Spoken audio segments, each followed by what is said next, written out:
Saudara-saudara, mari kita lanjutkan lagi membahas proses deepening dan broadening dari Tai Chi.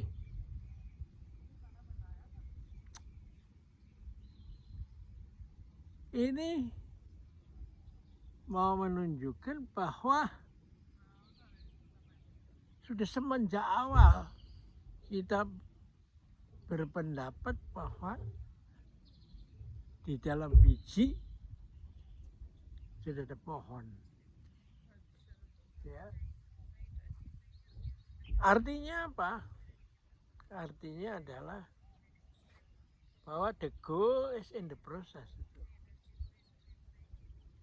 Karena itu kita harus selalu ingat bahwa proses itu berada dan tidak berpisah daripada the goal. Seperti dikatakan oleh Lao Tzu bahwa perjalanan ribuan kilometer dimulai dengan langkah pertama.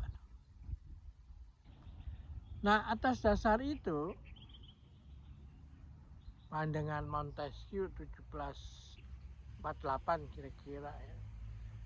Kalau mengatakan alam semesta ini mempunyai potensi yang besar dan bisa menjadi milik manusia bila mana manusia berusaha melalui ilmu pengetahuan dan teknologi itu. Nah, memang itu menjadi kenyataan. Dalam tempo yang 300 kira-kira belum sampai 300 tahun, seolah-olah dunia ini dirampas, dimiliki oleh perusahaan-perusahaan besar itu. Multinasional, dan mereka dipacu untuk mendapatkan atau menjadi orang nomor satu terkaya di dunia yang dipublikasikan melalui majalah Forbes ya. Tulisannya FORBS, Forbes itu. Anda bisa bayangkan bahwa dalam 300 tahun aja dunia sudah seperti begini. Ya, lalu kita dengan mengatakan ya hidup ini sakjane hanya mampir ngombe itu. Kesimpulan itu benar. Tapi kalau kesimpulan itu dibuat atau anjuran itu dibuat sebelum terjadinya revolusi ilmu pengetahuan dan teknologi, maka nggak ada apa-apa kemajuan di dunia ini. Karena kalau nggak ada ilmu pengetahuan ya tidak ada kemajuan. Hal yang simpel adalah Anda nggak suka sama semut itu. Kalau semut itu mau dihilangkan dengan tinju yang kuat, survival of the fittest, ya pasti agak bisa kan. Semut ditinju begitu. Ya lari aja, nyelip-nyelip. Hanya Anda banyak butuh telunjuk aja, satu-satu. Jadi ilmu pengetahuan memang perlu. Di akhirnya ya tergantung pada siapa manusianya itu. Kualitas manusianya sebenarnya. Apakah dia akan mencari egonya sendiri, ya, menjadi selfish, atau dia mau membaktikan atau memberikan yang sudah dia miliki itu untuk membangun sesama dan seluruh alam semesta. Nah, menarik sekali adalah entah dari mana itu. Silakan para ahli memikirkan tuh. Di Nusantara ini sudah ada bawel, orang dikasih selalu warning sama orang tua kita bahwa dia mesti tahu sangkan paring dumadi manusia dari mana asalnya dan mau menuju kemana. Kalau ini nggak kita pahami, maka apapun yang kamu akan kerjakan akan menjadi masalah bagi orang lain, ya? Bahkan alam semesta. Nah, kalau you tanya kepada seorang atau warisan budaya ini, dari mana asalnya? Kita juga melihat sesuatu cara pandang dari India itu,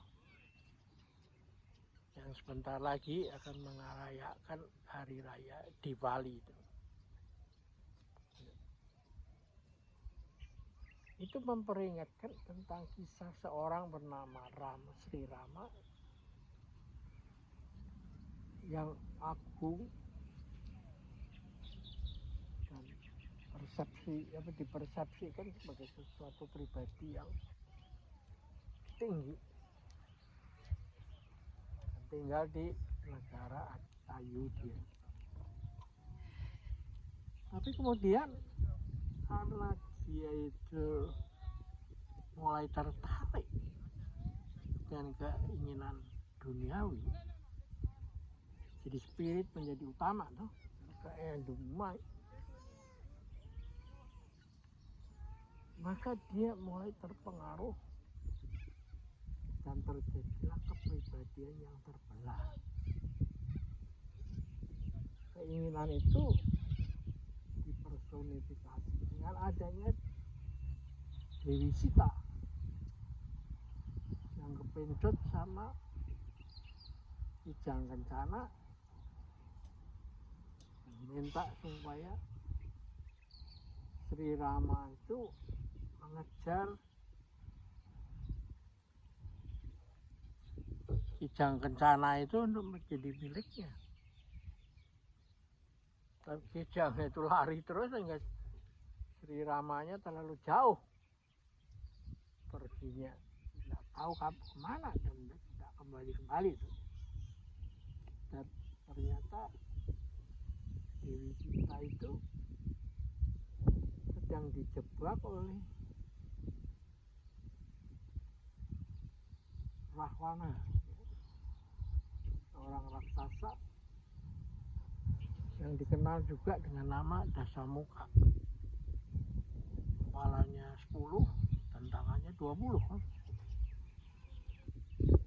Nah, ternyata itulah juga merupakan bagian yang ada di dalam diri Sri Rama itu sendiri. Dan terus akhirnya Rama itu menjadi terbelah kepribadiannya, ya, menjadi split personality. Nah, apa saja yang dia urus oleh dia dengan cara kepribadian yang terbelah itu, maka itu dia akan ada penyelesaian yang benar. Malahan menjadi semakin ruwet. Dan lalu dia menyadari semua itu dan lalu kembali reunifikasi. Nah, itulah perayaan yang dinamakan pencerahan Diwali. Nah itulah sebabnya ilmu psikologi sebenarnya harus bergerak dari pengetahuan ini.